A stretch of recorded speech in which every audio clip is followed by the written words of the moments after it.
Olá, confira os destaques de hoje no Ubra Notícias.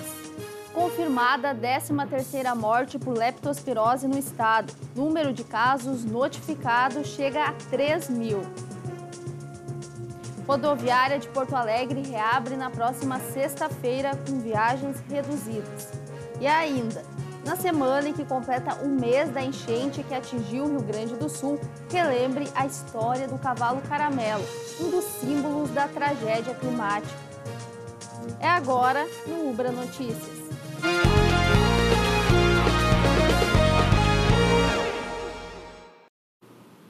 A rodoviária de Porto Alegre já tem data para a reabertura.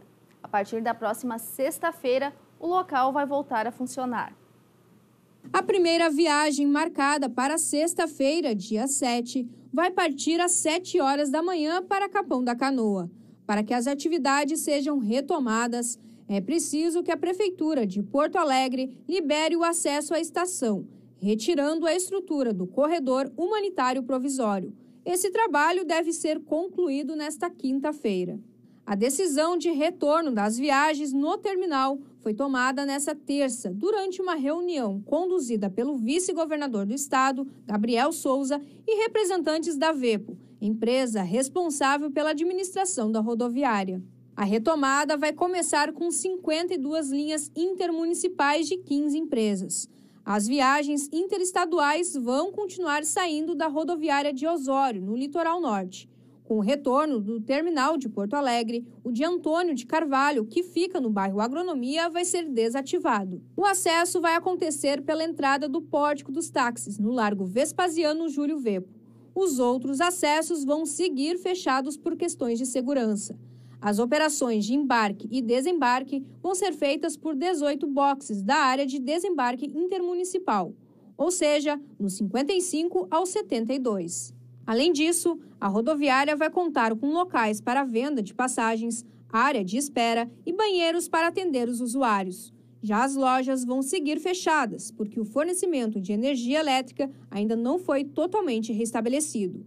As passagens também podem ser compradas pelo site da rodoviária. E o Rio Grande do Sul registrou a 13ª morte por leptospirose em função das enchentes.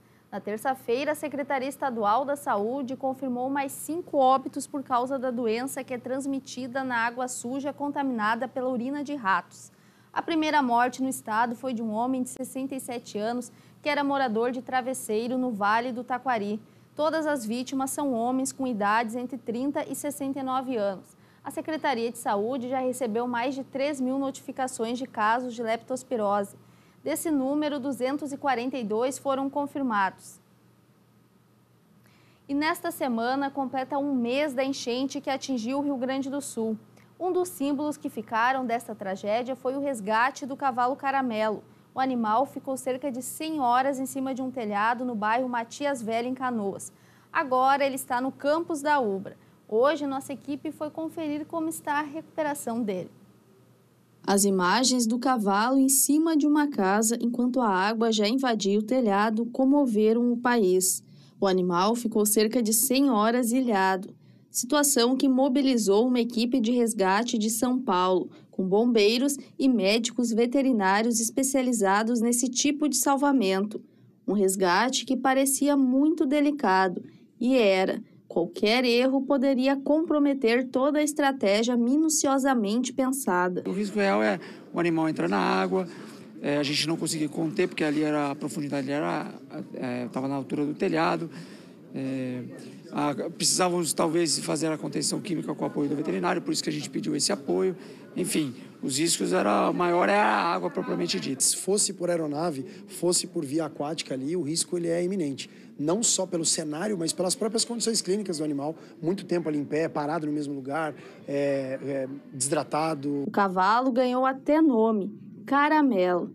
Para o povo gaúcho, um símbolo de resistência. Em meio a um desastre que impactou todo o estado, Caramelo representa a resiliência que o gaúcho precisa para enfrentar os impactos deixados pela enchente.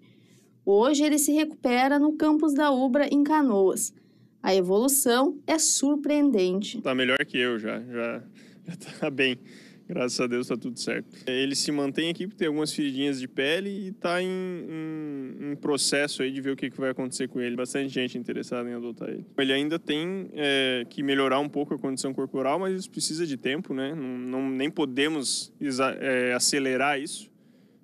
Mas ele tá respondendo muito bem. O caramelo já virou até atração na Ubra, recebendo muitas visitas diariamente. Além do caramelo, a Ubra recebeu cerca de 70 cavalos que foram resgatados das enchentes. Eles chegaram até o campus da universidade e receberam todo o atendimento no hospital veterinário da Ubra pelos alunos e professores da instituição. Hoje, a universidade ainda abriga cerca de 50 cavalos que ainda não foram buscados pelos tutores. A gente chegou a ter mais de 70, muitos a gente já conseguiu devolver para os seus proprietários, porque eles estavam só como lar temporário aqui, né, por não ter condições de estar na propriedade deles. E ainda tem em torno de 50, mas todos, ou melhor, a grande maioria, a gente sabe quem são os donos e eles vão reaver seus animais assim que possível nos seus locais lá. Desde o início de maio, o Hospital Veterinário da Ubra tem prestado toda assistência aos bichos resgatados das enchentes.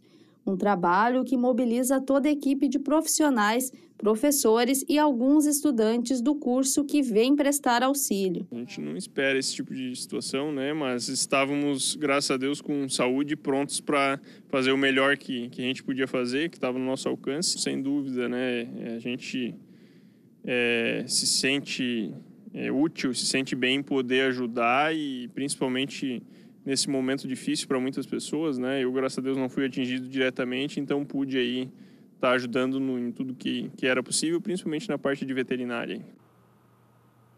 As linhas de ônibus de Canoas seguem funcionando com passe livre e estão sendo ampliadas gradualmente.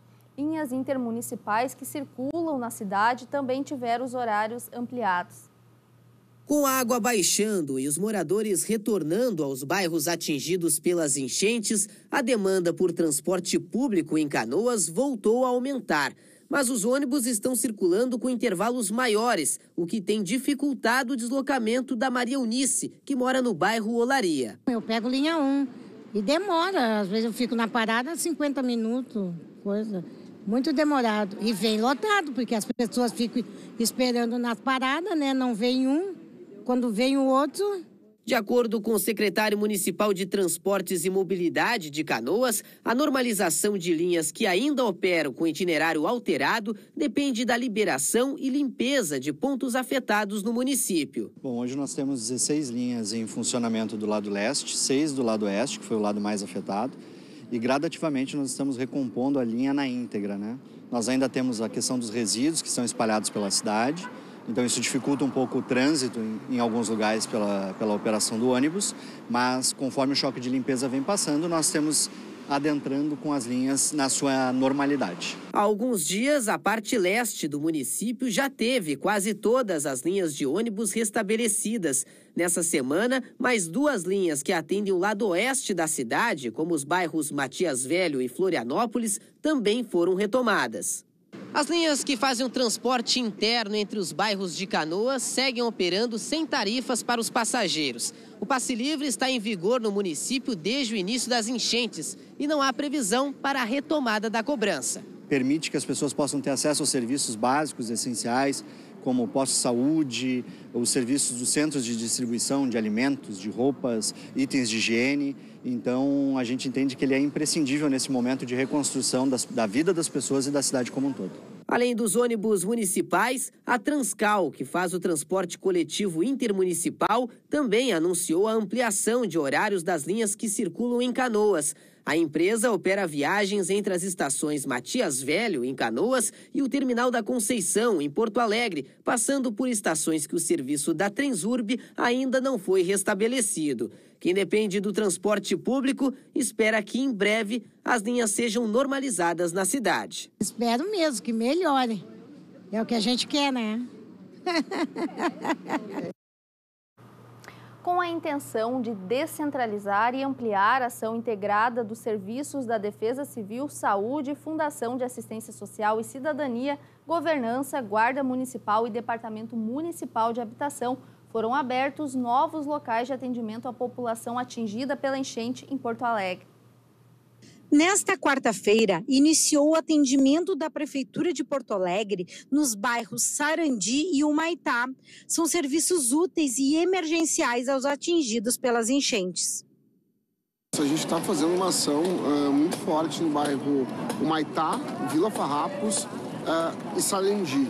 Tá? Não esquecendo das ilhas também, que tem atividades simultâneas. Aqui, nesses 3 bairros, onde a gente teve uma inundação bem acentuada, está sendo feito, junto com a SMDS e FASC, o atendimento de cadastro, considerando o registro unificado, não é? E outras informações, então, dos benefícios que as pessoas podem vir a obter.